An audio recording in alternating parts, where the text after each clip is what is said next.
Este conteúdo é dirigido para agricultores e profissionais do setor agrícola.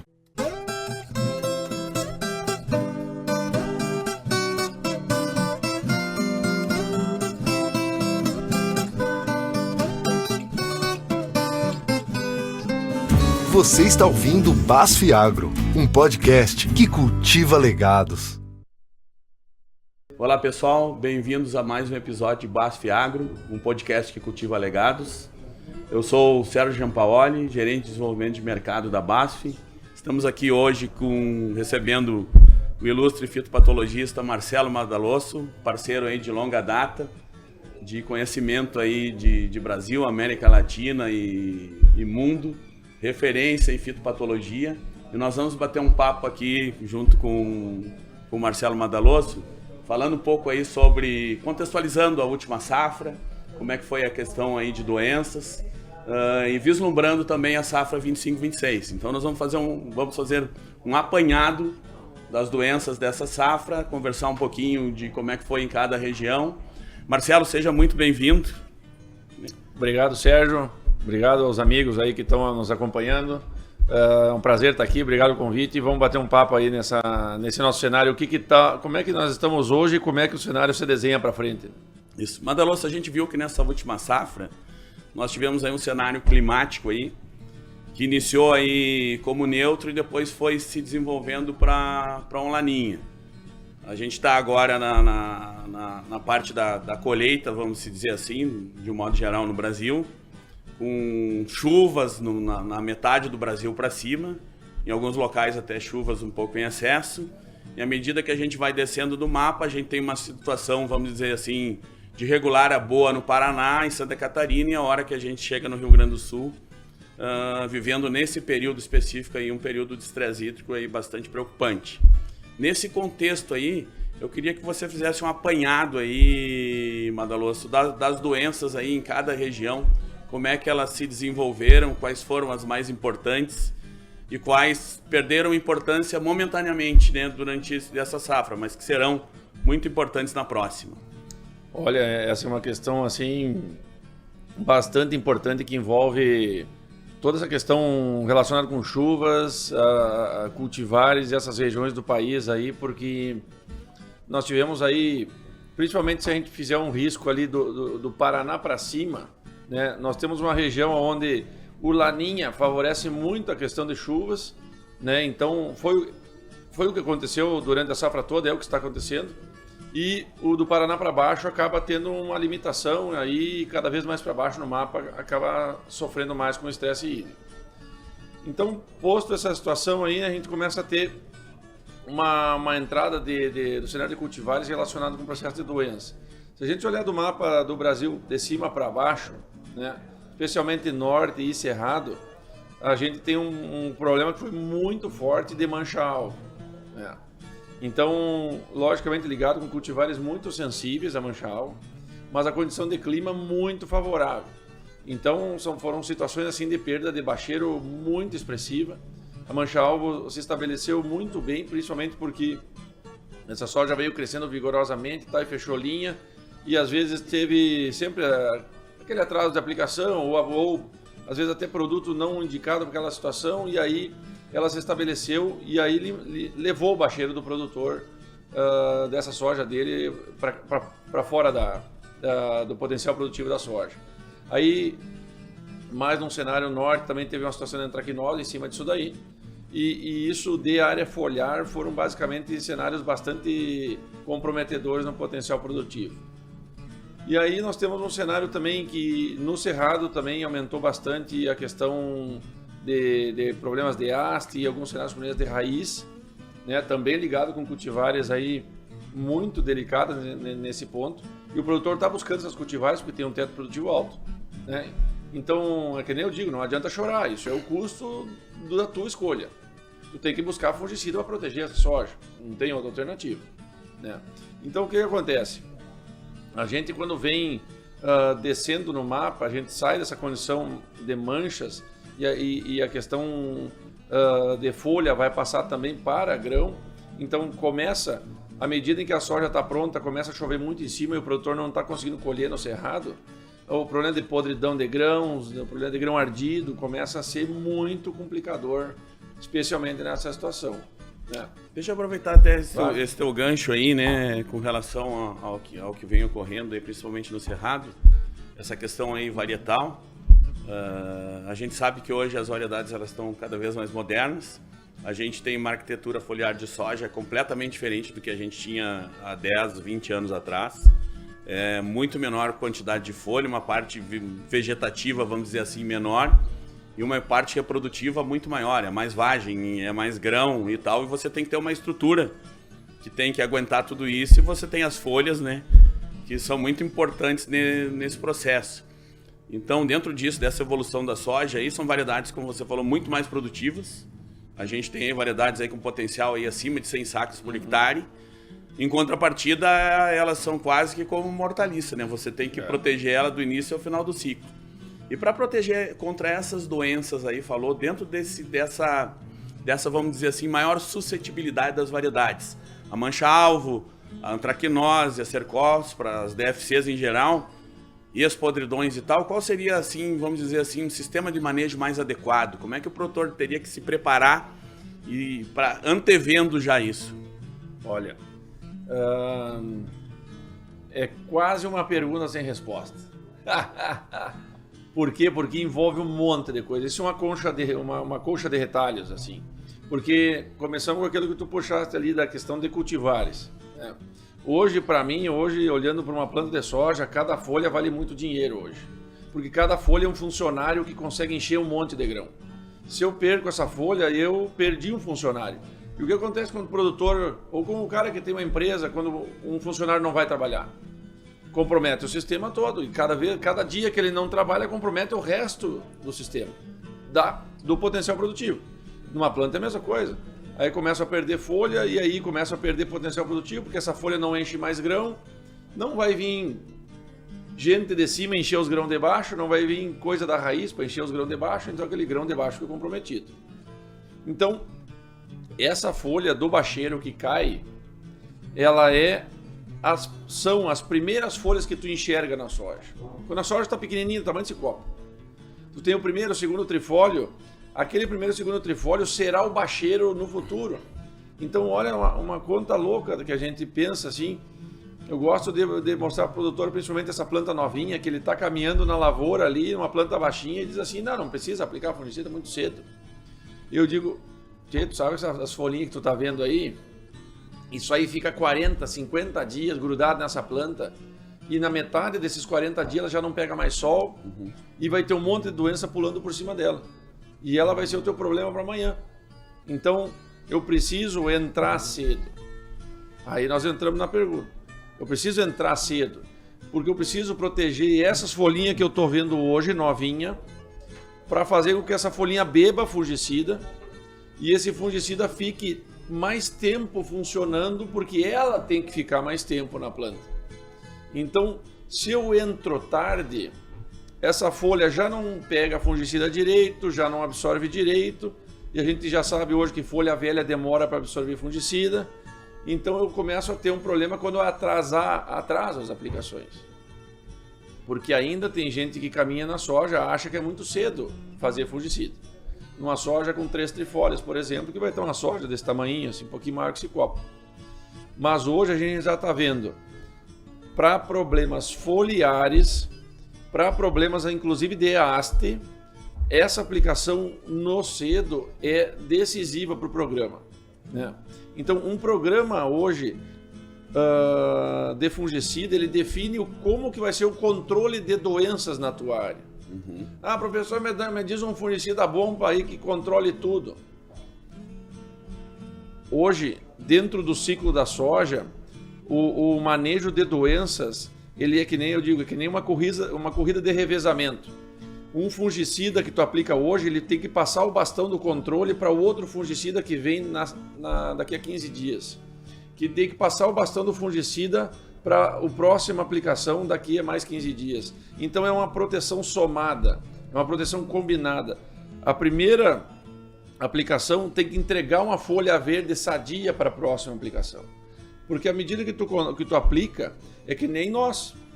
Quando tu toma um remédio, o teu organismo recebe uma dose alta de princípio ativo. E à medida que passa as horas, vai caindo a dose de princípio ativo. Por isso que o médico diz para ti assim, tem que tomar um comprimido a cada 12 horas. Por quê? Porque tu precisa tomar o comprimido e dar mais uma outra curva. Então, é isso que acontece para o nosso organismo, evitar com que a doença avance. E é isso que a gente precisa, quando a gente fala em aplicar no intervalo, por exemplo, média de 14 dias, é para repor o princípio ativo no tecido. Então, eu preciso ter uma aplicação no cedo para proteger essas primeiras folhinhas que vai ser o meu bacheiro amanhã, e depois eu vou ter que somar fungicidas ou fazer aplicações para proteger as próximas camadas de folha que está vindo. Ou seja, para cada fase da cultura, existe aí um fungicida mais específico para controlar as doenças naquela fase, na fase vegetativa bem cedo, daí depois já entrando na fase reprodutiva na época da floração, na época da frutificação, enchimento de grãos e assim por diante. É Exato. Isso, né? Perfeito. E hoje eu digo bastante assim, qual é o melhor manejo? O melhor manejo é cérebro. O melhor manejo é o cara fazendo essa observação no campo, e por isso que o produtor hoje tem que se abastecer de informação, de consultor. Por quê? Porque o cara tem que enxergar que aquela doença que vai estourar lá no enchimento de grão, ela começa naquele trifóliozinho que tu tá vendo novinho ali. Então, essa soma de controles é a eficiência total do programa. E isso consegue te dar, no final, usando as ferramentas certas, tu consegue ter um efeito somado de resultado positivo. Eu quero aproveitar que a gente está bem longe do fim, mas já para te fazer um agradecimento, né? O professor Madaloso nos ajudou, nos auxiliou e muito, né, a desenvolver o escudo verde, que é exatamente isso que você falou, né? O fungicida no momento certo, na hora certa, para cada fase de desenvolvimento da cultura dentro de um manejo estratégico.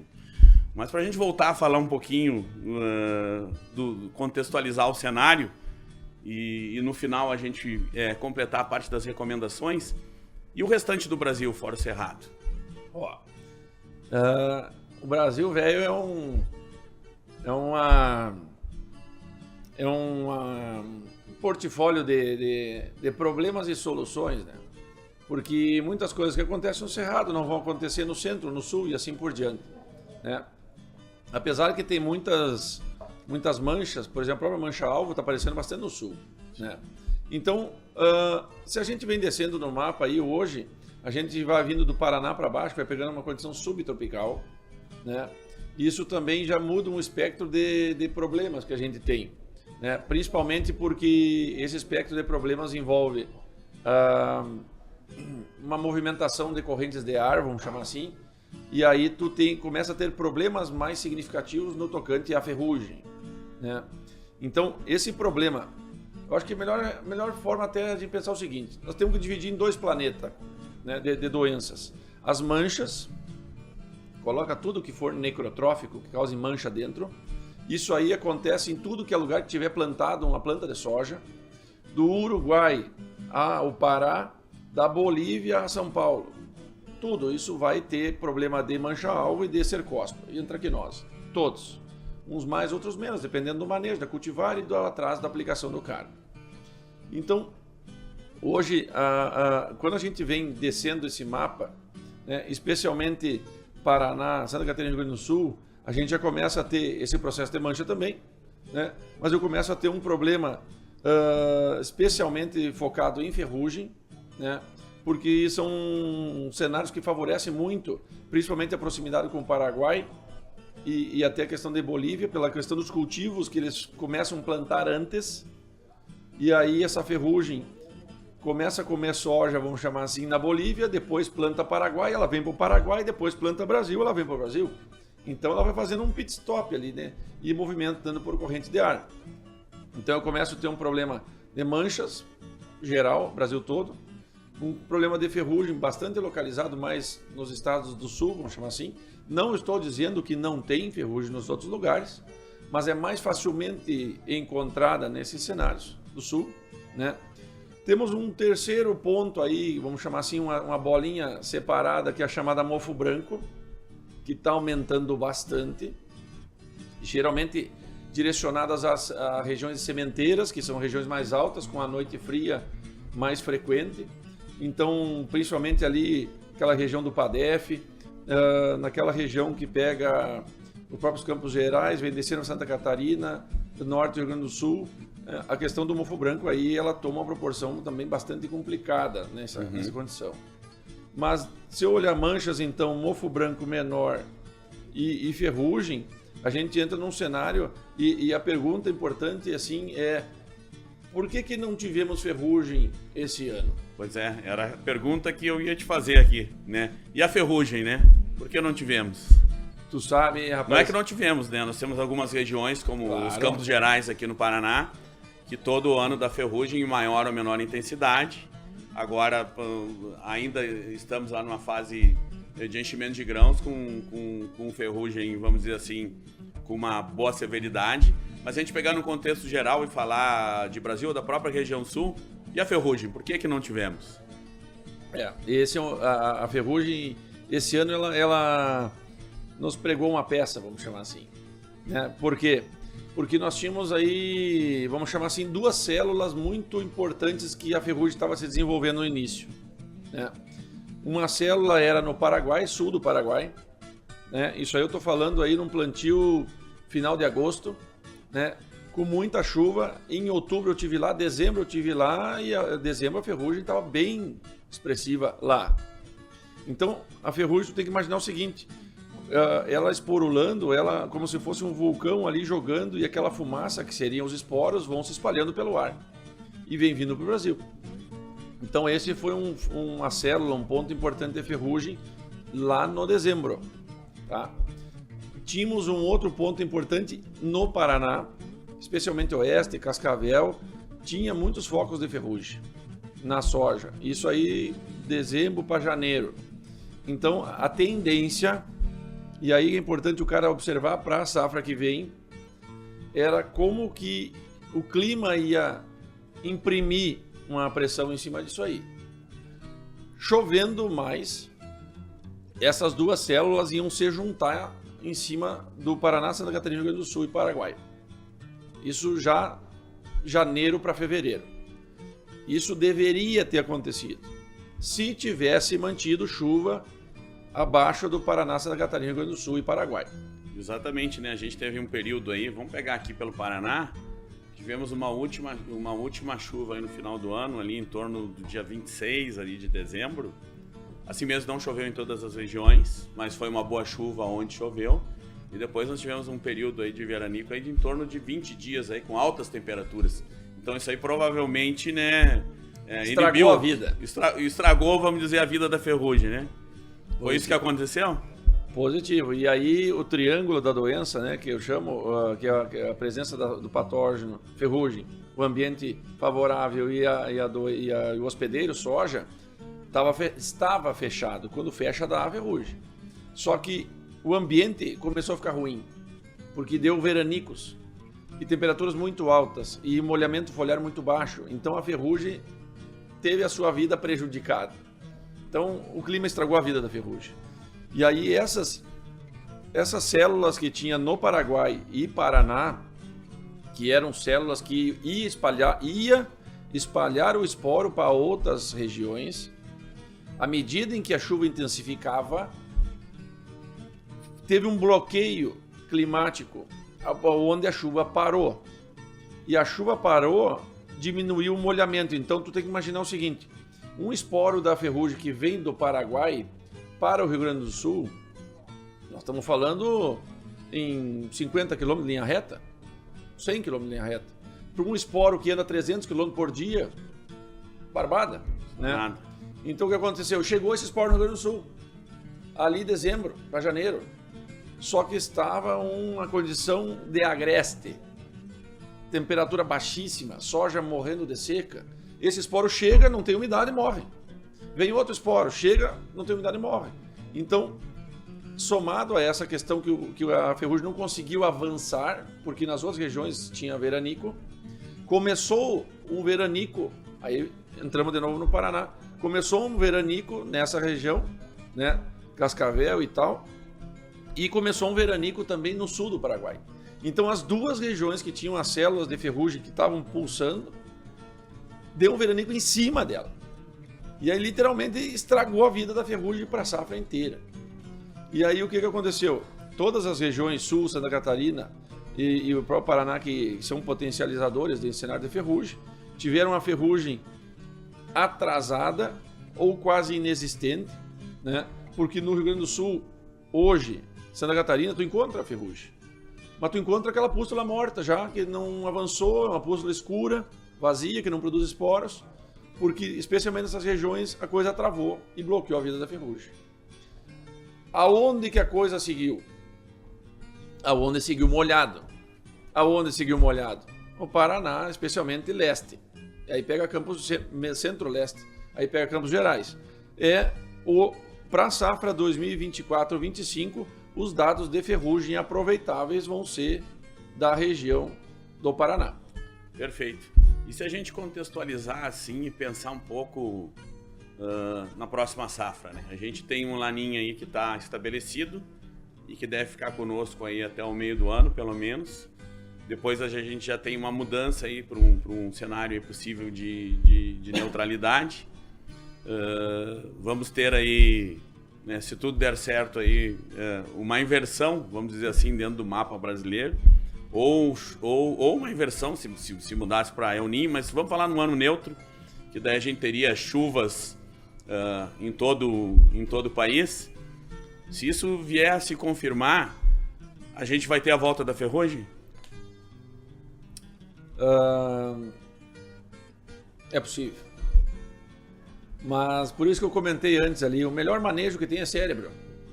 Porque o cara que tem uma base técnica boa e conhece os produtos e o manejo, ele consegue fazer essas leituras e consegue ver se a ferrugem vai chegar mais cedo ou mais tarde na área dele. E aí ele orienta o manejo direcional para a mancha, porque a mancha começa mais cedo. Ou se a coisa melhorar muito para a ferrugem, porque a ferrugem começa mais cedo também. Desde que a condição climática melhore, que nem o ano passado no sul. O ano passado no sul foi o ano histórico, foi o pior ano de ferrugem da história. A ferrugem chegou em 2021, 2001, 2002, aqui no Brasil. O ano passado, safra 23-24, foi a pior ferrugem da história, de agressividade, de dano, de dificuldade de manejo. E esse ano que passou para agora, 24-25, foi o ano de menor pressão de ferrugem, que foi o inverso, por causa da questão climática. Então, se tu observar esses dois mundos aí, o ano que deu ferrugem histórica e o ano que praticamente sumiu a ferrugem, tu traça um norte em cima disso daí. Então, eu vou dizer como é que a minha cabeça funciona. Vamos tentar abrir minha cabeça aqui.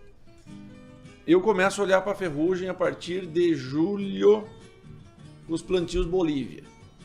Bolívia planta a primeira safra junho, por aí. É a safra de inverno que eles chamam lá, né? Está aumentando, hoje deve estar uns 500 mil hectares para mais, né? Depois da Bolívia, eu começo a olhar para o Paraguai, que já planta no final de agosto. Olho para o Paraguai e Paraná. O oeste do Paraná planta junto também final de agosto. O que já me... Hoje, o que me direciona olhar para um cenário de ferrugem para o ano que vem? Eu sei, a partir da safra desse ano, que o Paraná Oeste, principalmente essa região Cascavel e tudo mais, deverá plantar mais cedo ano que vem. Por quê? Porque tiveram produtividades boas esse ano. Então, o produtor vai direto no plantio muito no cedo. Então, começa a ter soja mais cedo. Soja é um ponto do triângulo, é o hospedeiro. Se eu tiver condição climática boa, eu já tenho outro ponto do triângulo, o ambiente. Só falta o quê? Só falta a perna da ferrugem, do patógeno. Então, se a partir de agosto, setembro, tivermos regiões com plantios do cedo e o clima ajudar, a bola da ferrugem começa a crescer de novo. Então, é bastante possível, porque o Paraguai e o Paraná tiveram resultados positivos com plantios no cedo. Isso vai direcionar o produtor a plantar no cedo. Então, automaticamente já me direciona. Podemos ter um cenário favorável já muito no cedo de ferrugem. Lógico que o clima é mandatório, porque ele é o terceiro ponto do triângulo. Mas os outros dois pontos nós vamos ter. Então nós temos que ficar bastante ligado, porque a coisa pode subir. E eu vou te cortar agora antes de tu falar. E vou te falar uma frase de um produtor, que aquilo para mim virou lei. Ele chegou para mim no final de uma palestra assim e disse: professor, tomara que esse ano dê ferrugem na minha soja. Eu olhei para ele: Por quê? Quando dá ferrugem, dá soja, porque chove. E você acabou com a minha pergunta.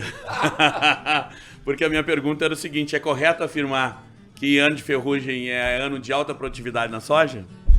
É isso aí. O Wi-Fi está funcionando. Então, a condição é que... Aí eu disse para ele, o senhor está certíssimo. Porque as duas gostam da mesma coisa. Então, as duas gostam de água e temperatura amena. Então, essas duas condições permitem um avanço de ferrugem e permitem um avanço da soja. Então, e ele complementou, porque estava no período de estresse hídrico, ele disse assim, porque para a doença eu tenho manejo, tenho fungicida. Para a ferrugem eu tenho fungicida, para a seca eu não tenho. Já está quase estragando a segunda pergunta, que é o seguinte, qual seria esse manejo adequado para, num ano favorável, em que eu posso ter altíssimas produtividades, para que a ferrugem não me tire 1 quilo por hectare? Porque um ano favorável para a ferrugem, sabidamente, é um ano favorável para a produção, mas eu tenho que ter manejo. E como eu faço esse manejo para controlar essa doença, que é a doença, vamos dizer assim, que em agressividade é o que mais pode tirar quilos por hectare do produtor?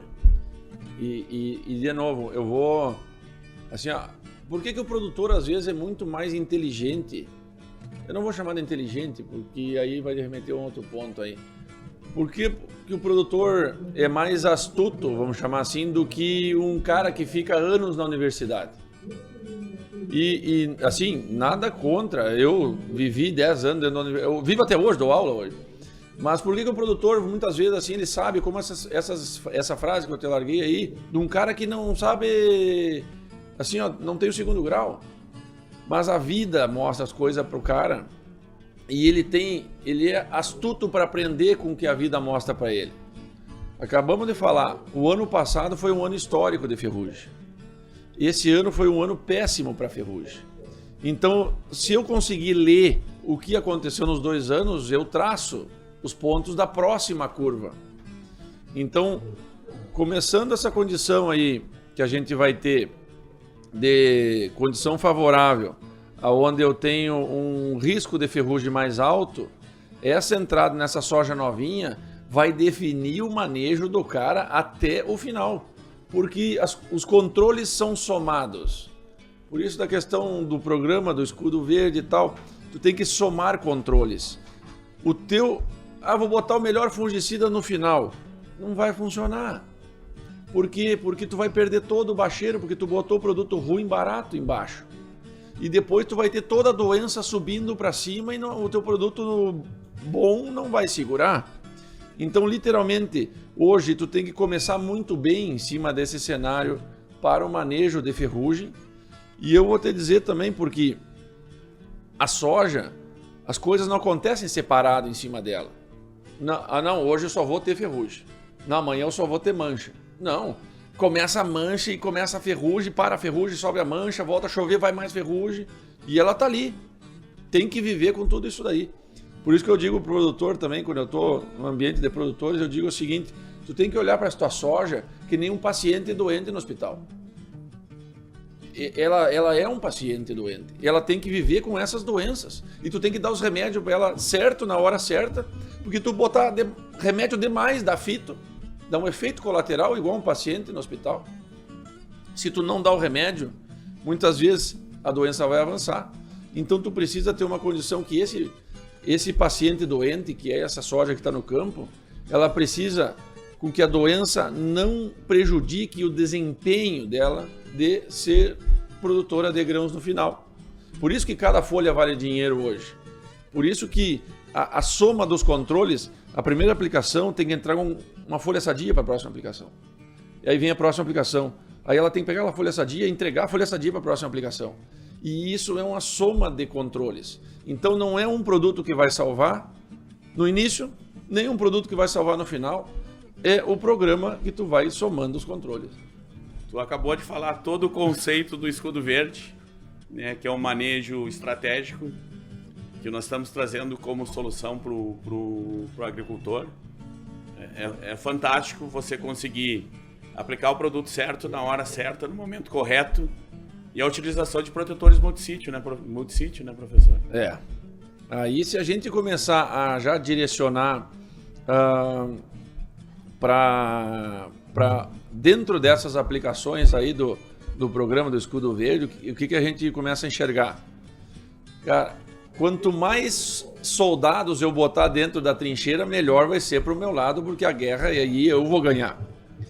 Se eu entrar com um produtinho só, um sistêmico, cara, a chance hoje das doenças que estão na soja se tornarem ou já estão resistentes àquela aplicação, não vão morrer com a aplicação do teu produto. Por isso que não vai conseguir entregar controle para a próxima aplicação. Aí a próxima aplicação entra, patina, porque tem doença para controlar, então ela não consegue entregar para outra. E aí o programa desmorona, o Escudo Verde desmorona. Então, aí eu começo a ter que botar mais soldados na aplicação. O que é isso aí? Eu tenho que misturar um sistêmico, um multissítio, daqui a pouco até um biológico junto. E essa soma de ferramentas nessa aplicação que o cara vai dar, ela consegue fazer o seguinte: um fungicida vai controlar aquele esporo de ferrugem, os outros não controlam. Aí vem o multissítio e controla aqueles outros. Aí depois vem o biológico e consegue controlar mais um pouco, então tu consegue matar um monte de coisa naquela paulada só. Aí a chance de sobrar problema para tomar conta da doença é muito pouco. Então tu consegue diminuir. E aí vem outra, porque nessa questão do Escudo Verde eu falei do lado do químico em cima da planta. E também tem, não é nem menos nem mais, é parte do conjunto. Eu vou falar do lado da doença. Se eu entro cedo, aquela doença que começou a evoluir, que vai virar um problemão dentro da lavoura, eu dou uma batida nela ali, entre aspas, né? Ou seja, eu consigo matar ela e diminuo a evolução dela. Então ela não gera esporos para fazer infecções em folhas novas que amanhã depois vai explodir lá no reprodutivo. Então eu consigo manter inóculo baixo. Esse é o cerne de um programa eficiente de fungicida. Manter inóculo baixo. Tu entra, aplica, aquela doença que ia subir, tu faz uma aplicação, aí ela diminui. Ela vai tentar subir de novo, porque vai chover, vai ter novas folhas, ela vai tentar subir. E tu, outra aplicação. Então ela vai tentando subir e eu vou aplicando e mantendo ela em nível baixo. Não existe mais lavoura limpa, fungicida que mata tudo, não existe. Agora, existe um manejo que mantenha inóculo baixo, mantenha a doença em baixo. É isso que a gente tem que ter. Perfeito. Foi praticamente uma aula aqui, Madaloso, aqui durante esse tempo. Eu abro espaço aí para suas considerações finais, visto que a gente abordou aí a questão aí da última safra, da safra passada e da próxima, né? E o ano que dá ferrugem é um ano de potencial produtivo. Então eu gostaria que tu fizesse algumas considerações finais, levando em conta isso, a questão do Escudo Verde e a questão também da importância da seletividade. Aí é mais uma hora, né? Muito bem. Bom, primeiro eu agradeço a oportunidade aí de conversar, um baita parceiro aí e tudo isso que a gente está vendo, né? Eu acho extremamente interessante essa questão do Escudo Verde, porque a gente, dentro da faculdade e como consultoria, assim, para indicar ao produtor,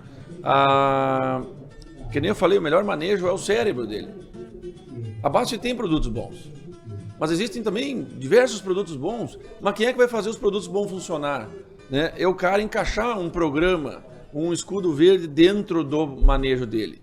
Então, eu diria para o produtor para ele se abastecer de informações ou ir atrás de uma consultoria, que não é comigo, né? Que abasteça ele de informações que consiga enxergar esses pontos que a gente falou bem no cedo. Porque eu digo para o produtor, cara, produtor hoje é muito complicado, ele tem 1 milhão de decisão para fazer. Eu só estudo doença há 23 anos. E eu não consigo cravar direito o que vai acontecer na safra que vem. E não é porque eu sou burro, porque tem um monte de coisa para acontecer. E o produtor tem que pensar nisso, funcionário, carteira de trabalho, prestação, financiamento, semente, clima. Ele não tem mais espaço para ficar pensando nisso tudo junto. Então, a questão do produtor ou consultor enxergar isso daí, ele consegue manter inóculo baixo. E se ele mantém inóculo baixo, as folhas dele nova que vão vir, ele consegue manter um programa de controle, um escudo verde que vai somando aplicações e somando controles. E aí é a melhor forma de perder menos folha. Se eu perco menos folha, eu perco mais quem trabalha para encher meu grão. E se eu tenho mais gente enchendo o meu grão mais tempo, eu vou ter uma semente de qualidade, um grão melhor, um teor de proteína melhor, e aí eu vou conseguir ganhar mais dinheiro. Esse é o ponto final. Bom, queremos agradecer ao professor Marcelo Madalosso. Foi mais que uma aula, né? Foi excelente, esclareceu muito aos agricultores. Tivemos aqui hoje um podcast com o conhecimento em fitopatologia. E queremos agradecer a todos que nos ouvem, a todos que nos assistem. Esse foi mais um episódio BASF Agro, um podcast que cultiva legados. E convidamos a todos que nos acompanhem nas redes sociais, nas mídias sociais da BASF. Muito obrigado.